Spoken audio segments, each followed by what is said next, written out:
बिस्मिल्लाहिर्रहमानिर्रहीम। अस्सलाम वालेकुम स्टूडेंट्स से ये जो 1429 है ना, ये उसका गेस है आप लोगों के लिए इंपॉर्टेंट तरीन अलजेब्रिक एक्सप्रेशन। इसके अंदर से जो इंपॉर्टेंट सवाल आ सकते हैं और किस तरह के क्वेश्चन आएंगे, मैं 3 से 4 क्वेश्चन आपको इस वीडियो के अंदर करवा देता हूँ।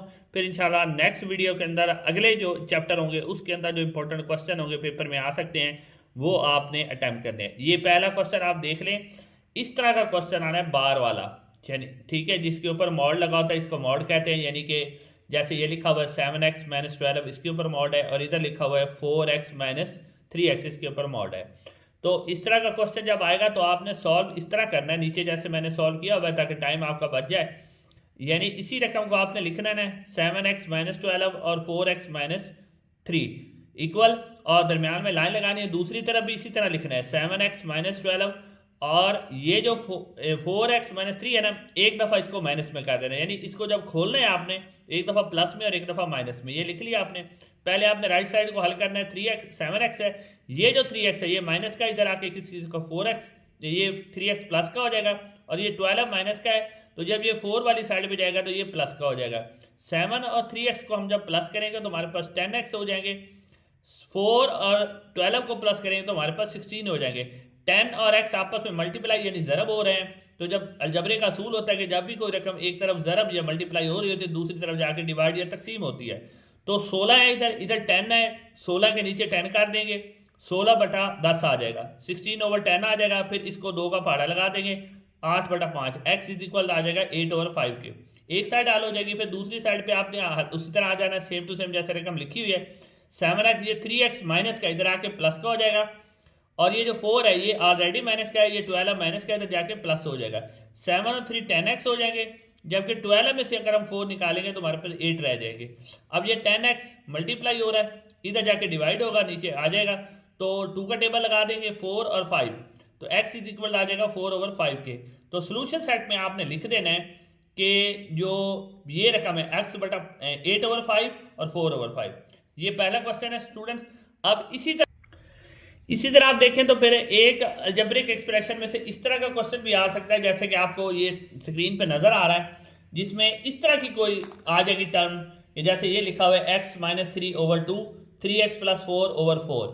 तो इसको भी आपने सॉल्व करना होता है। तो ये इस तरह का क्वेश्चन भी आ सकता है, रकम चाहे चेंज हो जाए, यानी टर्म तब्दील हो सकती है, बाकी सवाल इसी तरह का होगा, उसको हल आपने इसी तरीके से करना है, कोई भी टर्म वो दे दे।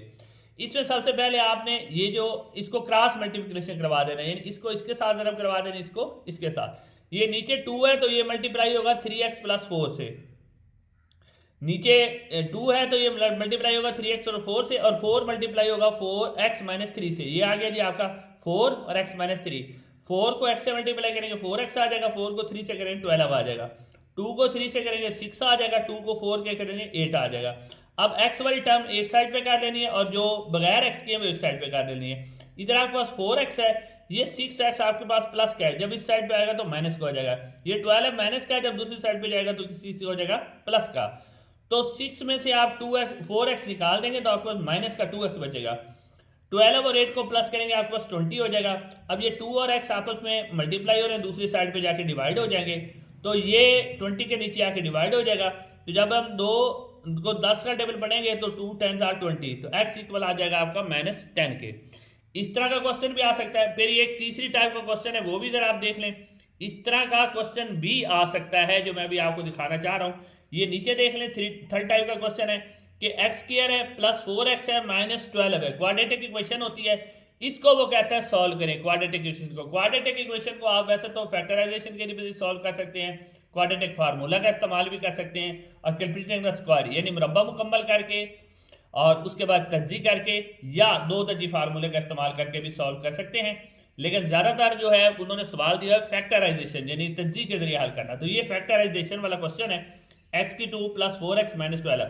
फैक्टराइजेशन आपने ऐसे बनानी होती है कि पहली टर्म और आखिरी टर्म, जैसे ये पहली टर्म है इसके साथ कुछ नहीं है तो इसके साथ आप लिखेंगे कि आपके पास 1 है, और आखिरी टर्म आपके पास है 12, तो इसको आप 12 से मल्टीप्लाई करेंगे, 1 को 12 से मल्टीप्लाई करेंगे तो हमारे पास आ जाएगा -12। अब आपने जो दरमियान वाली टर्म है वो देखनी है। दरमियान वाली टर्म जो आपके पास है वो आपके पास है 4। अब आपने इस 4 के 2 टुकड़े बनाने हैं, लेकिन उसके अंदर कंडीशन ये है कि अगर आप दो टुकड़ों को अगर आप जमा करें या माइनस करें तो ये 4 बनना चाहिए, और अगर मल्टीप्लाई करें तो 12 बनना चाहिए। वो हम बनाएंगे 6 और 2, 6 हम रखेंगे प्लस का और 2 रखेंगे माइनस का, यानी अगर 6 में से 2 माइनस वाले निकालेंगे तो 4 प्लस के बच जाएंगे, और जमा के 6 और माइनस के 2 को मल्टीप्लाई करेंगे तो माइनस के 12 हो जाएंगे। एक्स की 2 और 12 सेम टू सेम आ जाएगा, इसके 2 बना लेंगे, 6x और माइनस 2x। अब इन दोनों टर्म्स में से आपने कॉमन लेना है, x की 2 प्लस 6x, x कॉमन आ जाएगा, x 2 है, एक कॉमन आ गया, x आपने कॉमन लिया, अंदर 6 आ गया, इसमें से माइनस का माइनस आ जाएगा, 2 आपने कॉमन लेना है, x आ गया क्योंकि 2 आप कॉमन लेंगे, 2 का टेबल जो है 12 तक बढ़ेंगे, 2 16 और 12, ये माइनस माइनस प्लस हो जाएगा। अब आप देखें ये जो आपके पास x और माइनस 2 है ये बाहर वाला आ गया, x प्लस 6 और x प्लस 6 ये सेम टर्म है, इनमें से एक लिख लेनी, ये लिख लिया आपने। अब x minus 2 is equal to 0 और x plus 6 is equal to 0, इन दोनों को अलग अलग 0 के बराबर रखना है। ये 2 माइनस का इधर जाके प्लस का हो जाएगा, और ये 6 माइनस का इधर जाके प्लस का इधर जाके माइनस हो जाएगा। सोल्यूशन सेट में आपने लिखना है 2 और 6।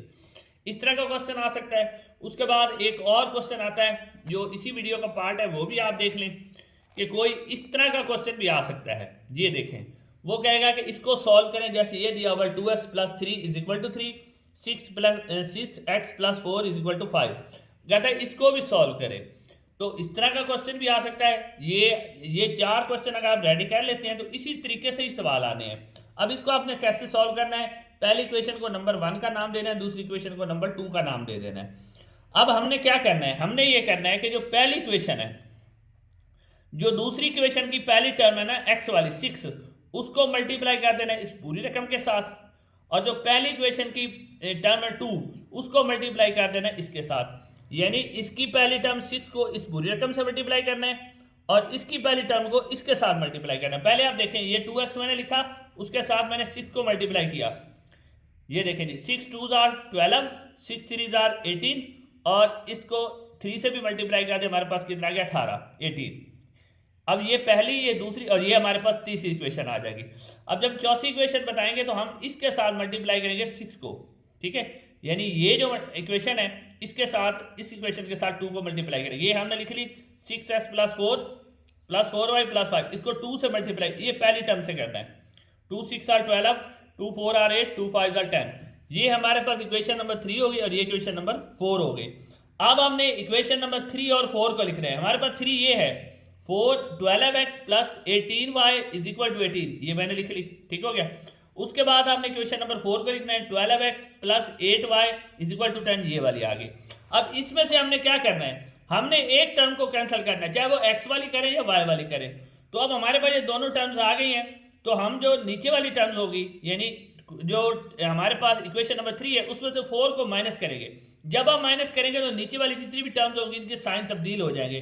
ये 12 का साइन तब्दील होगा, ये कट हो जाएगा, 18 प्लस का हो जाएगा तो 8 माइनस का हो जाएगा, तो 18 में से 8 निकाल देंगे हमारे पास 10y रह जाएगा, और 18 में से 10 निकाल देंगे तो हमारे पास 8 आ जाएगा। अब हमारे पास रह गया 10y इज इक्वल टू 8, हमने y की वैल्यू ले लें, 10 इधर मल्टीप्लाई उधर जाके डिवाइड हो जाएगा, 8 ओवर 10 हो जाएगा, 8 ओवर 10 को हम 2 पे जो कट करेंगे तो हमारे पास आ जाएगा 4 ओवर 5, ये हमारे पास y की वैल्यू आ गई। उसके बाद हमने इसी में से x की वैल्यू फाइंड करनी है, वो आप किसी भी टर्म्स के अंदर से फाइंड कर सकते हैं, लेकिन मैं आपको बता देता हूँ कि आपने फाइंड कैसे करनी है, जरा देख लें आप। ये देखें जी, ये इक्वेशन नंबर जो 1 आपके पास, ये पहले वाली जो इक्वेशन है 2x प्लस 3y, वो मैंने लिख ली 2x plus 3y is equal to 3। इसके अंदर आपने y की वैल्यू, ये 2x का 2x, y की वैल्यू आपने अभी ली हुई है ये 4 ओवर 5, इसको यहाँ पर पुट कर देना है y की जगह पे, ठीक है। उसके बाद 2x आ जाएगा, ये 3 को 4 से 12 मल्टीप्लाई करें 12 ओवर 5 हो जाएगा इज इक्वल टू 3 आ जाएगा। अब ये 2x, ये जो 12 ओवर 5 है ये प्लस का है, दूसरी साइड पे जाके क्या आ जाएगा माइनस का, जिसके नीचे डिनोमिनेटर नहीं होता उसका आप 1 ले लेते हैं, ले लिया, एलसीएम आपने ले लिया 5 को 1 से डिवाइड करेंगे तो हमारे पास आंसर 5 आएगा, 5 को 3 से मल्टीप्लाई करेंगे तो 15 आ जाएगा, 5 को 5 से मल्टीप्लाई करेंगे 1 आंसर आएगा, 1 को 12 से करेंगे तो 12 आ जाएगा। अब 2x आ गया, 2x 15 में से 12 निकाल देंगे 3 ओवर 5 आ जाएगा, ठीक है। अब ये 2 डिवाइड हो रहा है, इधर जाके मल्टीप्लाई हो जाएगा, तो ये 2 और 5 आपस में मल्टीप्लाई होके x इज इक्वल आ जाएगा 3 ओवर 10 के, ये आ गया आपके पास x की वैल्यू, ठीक है। उसके बाद आपने इसकी करनी होती है पड़ताल, यानी जिसको हम कहते हैं चेक करना कि क्या हमारा आंसर ठीक आया नहीं आया।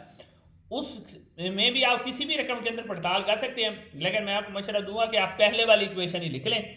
इक्वेशन नंबर 1 जो है 2x + 3y = 3। अब देखें 2 की 2 और x की वैल्यू आपने खुद ली हुई है, ये वाली x की वैल्यू है 3/10, ठीक है। ये आपने x की जगह पे लिख लेने 3/10। उसके बाद आप लिखेंगे आगे y 3 और y की जगह आपने पीछे वैल्यू ली हुई है 4/5, वो लिख लेंगे, सामने 3 आ जाएगा। अब ये 2 को 3 का पढ़ेंगे तो 6 हो जाएगा, नीचे आ जाएगा 10। 3 का 4 से मल्टीप्लाई करेंगे 12 आ जाएगा, नीचे आएगा 5। इस कैल्शियम हम लेंगे तो हमारे पास 10 आएगा, ये 3 साथ साथ चलता आ जाएगा, नीचे हमारे पास 10 आ जाएगा। 10 को 10 से मल्टीप्लाई डिवाइड करेंगे तो 1 आंसर आएगा, 1 को 6 से मल्टीप्लाई करेंगे तो 6 आ जाएगा, प्लस का प्लस आ जाएगा। 5 का टेबल 2 10 पर डिवाइड करेंगे, 5 2 10 2 आ जाएगा। 2 को 12 से मल्टीप्लाई करेंगे हमारे पास 14 आ जाएगा, 24 आ जाएगा। 24 में 6 को हम प्लस कर देंगे, हमारे पास 30 आ जाएगा, ओवर 10 आ जाएगा इज 3। अब 30 को मल्टीप्लाई करेंगे 10 डिवाइड करेंगे 10 पर तो हमारे पास 3 आ जाएगा, दोनों साइड पे हमारा आंसर 3 हो गया। इसका मतलब है कि ये जो हमने पीछे सवाल किया है वो हमारा ठीक है, हमारा चेक जो है वो बिल्कुल ठीक है। चेक में होता है कि दोनों तरफ आंसर बराबर होना चाहिए। तो इंशाल्लाह अगली टॉपिक के अंदर जो मैट्रिक्स आपका है चैप्टर, उसके जो इंपॉर्टेंट क्वेश्चन है वो इंशाल्लाह वीडियो में शेयर करूंगा। आपसे गुजारिश है कि चैनल को सब्सक्राइब कर दें और वीडियो को लाइक करें, और अगर कोई सवाल है तो नीचे कमेंट सेक्शन में करते रहें। इंशाल्लाह अगली वीडियो में मुलाकात होगी। अस्सलाम वालेकुम।